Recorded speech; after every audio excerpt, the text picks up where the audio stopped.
Peel and stick tiles like this are inexpensive and they're incredibly easy to install, especially when compared to traditional ceramic tiles with mortar and grout. But there is one huge problem. These things are notorious for falling off the wall and, in some cases, melting and warping. The internet is filled with videos and articles about how easy they are to install, and equally filled with reports of them falling down and just not sticking. I'll show you how to get the best of both worlds by applying these but getting them to stay on forever, as well as how to avoid the melting and warping issues, especially when you're around a range or a stove like this. I started researching this topic when I realized I wanted to put a backsplash here on our camper trailer because we've got some of these scuff marks here that I wanted to not have to deal with and not have people see. And the more I looked into it, the more I became discouraged and thought it's not worth doing. Weight is of the essence when you're doing a camper or a trailer, and also sometimes we just want to do an easier install. Maybe it's at your house in a bathroom or a kitchen, something like that. You don't want to have to deal with the mess and the complications of ceramic tile. But I was just about ready to give up on this because of all the issues with actually having it stick when I realized I had a friend who's been through this exact situation and landed on an excellent solution. Our talented friend Amber, who just started a new channel of her own called Up on a Ladder, she was actually doing something very similar. She was trying to put backsplash tiles up in her trailer. She cleaned everything really good first, put them up, and then within a matter of hours they started peeling off and falling down. It's really discouraging when you spend a lot of time doing that and then they all start peeling off. So she said, I'm going to get ahead of this, and she went out and purchased some glue, and she started out with some pretty heavy duty stuff. This is Loctite's PL400, and this stuff is pretty grippy. She put that on the tiles and still they fell off. And I think a lot of people may have been pretty discouraged at this point. I know I would have been. So then she upgraded to the Power Grab all-purpose here. Still, no luck. This stuff is supposed to be super sticky, super tacky, and really do the job, but it still started having some peeling issues. So again, I don't know if I would have been as persistent as her, but then she went out and grabbed some of this stuff. This is Gorilla Glue heavy duty all-purpose construction adhesive, and she used that and she said that was the magic bullet. That thing totally did it. So now all of the tiles are stuck on there permanently. They're not going anywhere unless she tries to rip them off. And so that is the stuff. This is the kind of the secret ingredient for making things stick, especially if you have an area that just has a weird texture or for whatever reason isn't sticking. Now there are a lot of different solutions you can do for this. If you're using flooring, that actually has a whole different sort of flooring adhesive that you can apply that you can see here. And then you can also, if you're doing some regular tiles on, like if you're doing this over existing ceramic tiles, for example, then you might not have as much of an adhesion issue. It might be worth putting one up, leave it for a couple of days, see if it sticks and stays, and then move on from there. Now for the second issue I mentioned, that's the result of having your peel and stick tiles, especially a backsplash, near a heat source like this. Open flames on a range or heating elements from a stovetop.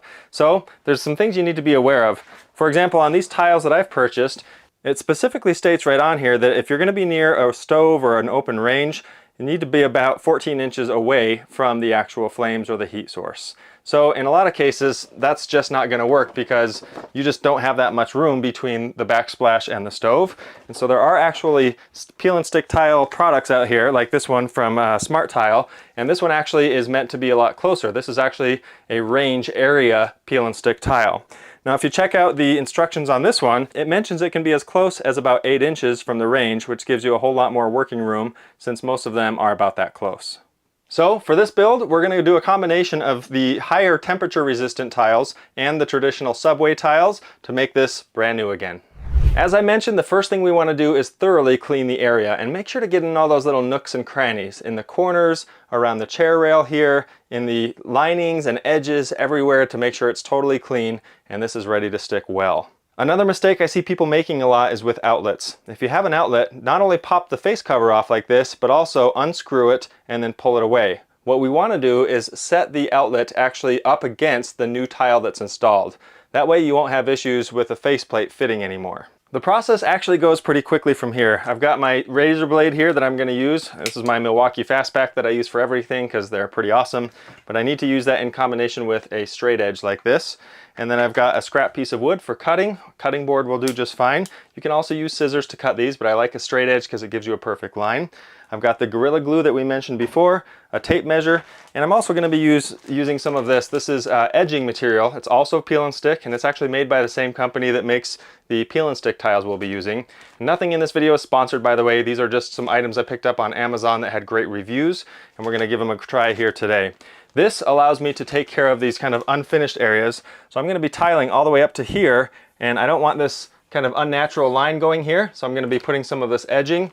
I don't know that I'll need much more of it besides that in this case, but if I do want to separate my heat resistant tiles, for example, from the subway tiles, I can also use this, and then I can also put it on the other edge where it runs off towards the edge of the counter. So this is probably a good thing to pick up, just cost a few bucks and might make a nice clean finished edge for you.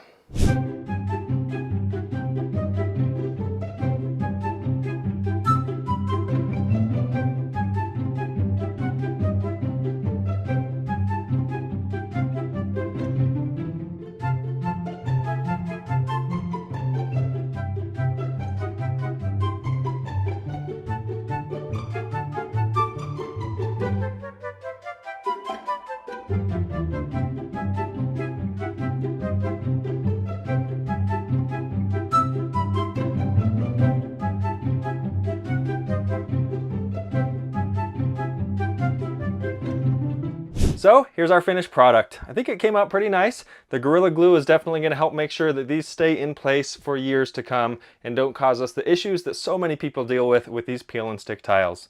Now honestly, I'm not the biggest fan of this combination of colors that we've got on here, but I gave it a try, and if nothing else, I know that this isn't going to have any issues with the heat, and that this is far enough away from the heat that we're not going to have issues there either. So pick the colors that work best for you or that you like best, but make sure you're getting the right tile for the right application and that you're using the right adhesive to make sure it sticks.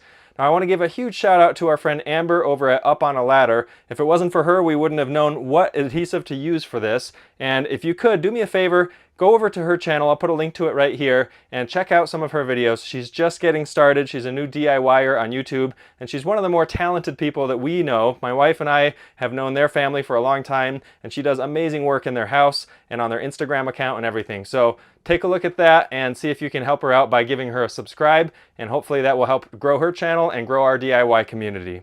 I'm Nils with Learn to DIY. Thanks for watching.